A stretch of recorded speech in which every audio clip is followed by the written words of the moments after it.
अस्सलाम वालेकुम। आज हम सीखेंगे डू वाइल लूप, इसकी definition, flow chart of loop, example of do while loop. So हम स्टार्ट करते हैं। सबसे पहले देख लेते हैं what is loop. A statement or set of statement that is executed repeatedly is known as loop.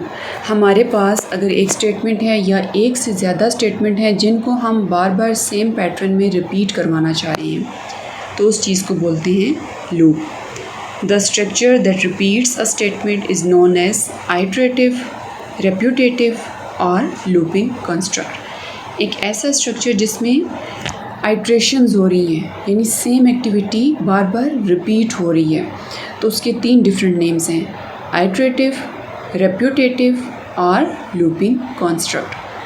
Loops are basically used for 2 purposes. क्या इसके मकासद हैं, क्यों हम लूप्स को यूज़ करते हैं? तो बेसिकली 2 पर्पसेस के लिए लूप को यूज़ किया जाता है। Loops are use to execute statements for a specified number of times. For example, it can display a message on screen for 10 times. अगर हमने स्क्रीन पे कोई मैसेज 10 टाइम्स डिस्प्ले करवाना है, लाइक मुझे पाकिस्तान 10 टाइम्स स्क्रीन पे डिस्प्ले करवाना है, या मुझे 100 टाइम्स स्क्रीन पे हेलो वर्ल्ड डिस्प्ले करवाना है, तो क्या मैं 100 टाइम्स प्रिंट एफ की स्टेटमेंट लिख के उसको चीज़ को डिस्प्ले करवाऊंगी? तो उस चीज़ का सोल्यूशन ये है कि हम यहाँ पे लूप्स यूज़ करें। एक सिंपल सा फार्मूला हम यूज़ करेंगे और सेम मैसेज स्क्रीन पे जो है वो specified number of time display हो जाएगा। सेकेंड, इसका पर्पज़ क्या है? They are use to get a sequence of values. Example, a loop can be used to display a sequence of numbers from 1 to 10। हम लाइक इवन नंबर्स डिस्प्ले करवाना चाहते हैं, first 20 even numbers हम display करवाना चाहते हैं, तो उसके लिए हम लूप यूज़ कर सकते हैं। हम ऑड नंबर्स को डिस्प्ले करवाना चाहते हैं या हम नेचुरल नंबर्स को एक सीक्वेंस में डिस्प्ले करवाना चाहते हैं, तो वहाँ पे हम जो चीज़ यूज़ करेंगे that is loop. Types of loops 3 हैं basically, while loop, do while loop and for loop. While loop को हमने प्रीवियस लेक्चर में डिस्कस किया था, आज हम डिस्कस करेंगे do while loop. Do while loop की डेफिनेशन क्या है? The do while loop is similar to the while loop with one important difference. The body of do while loop is executed at least once, only then the test expression या जो condition होती है that is evaluated, after that condition is evaluated.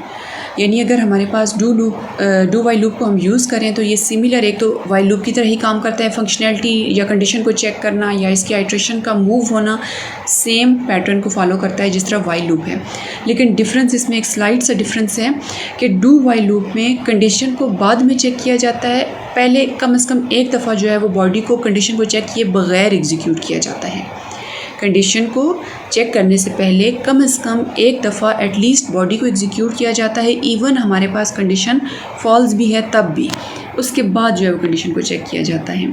अगर हम इसके सेंटिक्स की बात करें तो C is a case sensitive language, यानी इसमें स्टेटमेंट्स एक तो हमारे पास स्मॉल अल्फ़ाबेट्स में होती हैं, सबसे पहले इस चीज़ को आपने ख्याल करना है। डू का कीवर्ड सबसे पहले यूज़ होगा, फिर ब्रैकेट्स होंगी यानी डेलीमीटर्स होंगी, और डेलीमीटर के अंदर हम इसकी जो लॉजिक है प्रोग्राम की या जो कंडीशन है वो लिखेंगे, like statement 1, statement 2 up to so on statement n।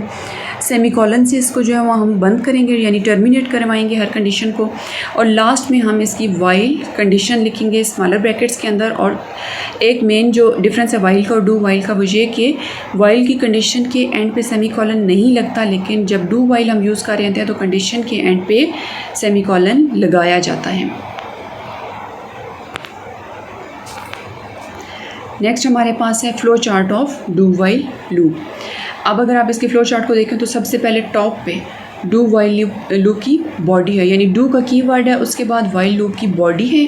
Body कम से कम एक दफ़ा एग्जीक्यूट होगी और उसके बाद नीचे कंडीशन को चेक किया जा रहा है। जैसे जैसे कंडीशन ट्रू होगी वाइल लूप की बॉडी दोबारा से एग्जीक्यूट होती रहेगी और सर्कल में ये पैटर्न चलता रहेगा अनटिल कंडीशन रिमेन्स ट्रू। जैसे ही कंडीशन फॉल्स होगी लूप जो है वो अपनी बॉडी से टर्मिनेट कर जाएगा। अगर हम इसको स्टेटमेंट्स के थ्रू देखें, how do while loop works, the body of do while loop is executed once, only then the condition is evaluated. पहले जो है इसकी बॉडी को चेक किया जाएगा और उसके बाद कंडीशन को चेक किया जाएगा। If condition is true. The body of loop is executed again and condition is evaluated once more. अगर हमारे पास कंडीशन ट्रू है तो बॉडी दोबारा से एग्जीक्यूट होगी और ये पैटर्न सेम जो है वो फॉलो होता रहेगा. This process goes on until condition becomes false. जब तक कंडीशन फॉल्स नहीं हो जाती ये सेम पैटर्न फॉलो होता रहेगा, दोबारा से उसकी बॉडी एग्जीक्यूट होती रहेगी और आउटपुट जनरेट होती रहेगी. If condition is false the loop ends. अगर हम इसकी एग्जांपल को देखें तो सबसे पहले टॉप पे इसकी हेडर फाइल्स हैं, हैश इंक्लूड और conio.h और stdio.h. ये इसकी दो हेडर फाइल्स हैं. हैश इंक्लूड यहाँ पे क्या है, प्री प्रोसेसर डायरेक्टिव्स हैं. उसके बाद console input output header file है और standard input output header file है. मेन का फंक्शन यहाँ पे यूज़ हो रहा है और इंट n = 1. हमारे पास एक वेरिएबल है इंट n इंटीजर टाइप का और उसकी इनिशियल वैल्यू यहाँ पे क्या है 1. डू का यहाँ पे कीवर्ड यूज़ हो रहा है. उसके बाद प्रिंट एफ का फंक्शन है और उसके अंदर जो अब स्टेटमेंट लिखी गई है वो है पाकिस्तान. यानी हमने डबल कोट्स के अंदर जो भी हम वर्ड लिखते हैं, जो भी हम सेंटेंस लिखते हैं वो एज इट इज़ प्रिंट होता है. यहाँ पे /n क्या है, स्केप सीक्वेंस कैरेक्टर है. स्केप सीक्वेंस कैरेक्टर कभी भी आउटपुट में एज इट इज़ शो नहीं होते बल्कि उनकी फंक्शनैलिटी शो होती है. तो यहाँ पे /n क्या रिप्रेजेंट कर रहा है कि एक दफ़ा आउटपुट डिस्प्ले होगी, उसके बाद कंट्रोल न्यू लाइन पे जाएगा और अगली दफ़ा वहाँ पे आउटपुट जनरेट होगी. इसी तरह हर दफ़ा जो आउटपुट डिस्प्ले होगी वो न्यू लाइन पे डिस्प्ले होगी. उसके बाद नीचे n++ का यहाँ पे साइन यूज़ हो रहा है. n++ यहाँ पे क्या है, इंक्रीमेंट को शो कर रहा है. अब यहाँ पे क्या होगा, सबसे पहले कंडीशन को चेक किए बगैर फ़र्स्ट टाइम हमारे पास आउटपुट स्क्रीन पे पाकिस्तान डिस्प्ले होगा. उसके बाद नीचे n++ हो गया, n की वैल्यू हो जाएगी 2. जब n की वैल्यू होगी 2 तो वो नीचे जाके उसको कंडीशन में चेक करेगा. 2 is <= 5, yes that is true. तो वो ऊपर जाके क्या डिस्प्ले करवा देगा, पाकिस्तान. यानी सेकंड टाइम हमारी आउटपुट पे पाकिस्तान डिस्प्ले हो चुका है. उसके बाद n++ से उसकी वैल्यू हो जाएगी 3. तो 3 को नीचे कंडीशन में चेक किया जाएगा. 3 is <= 5, yes that is true.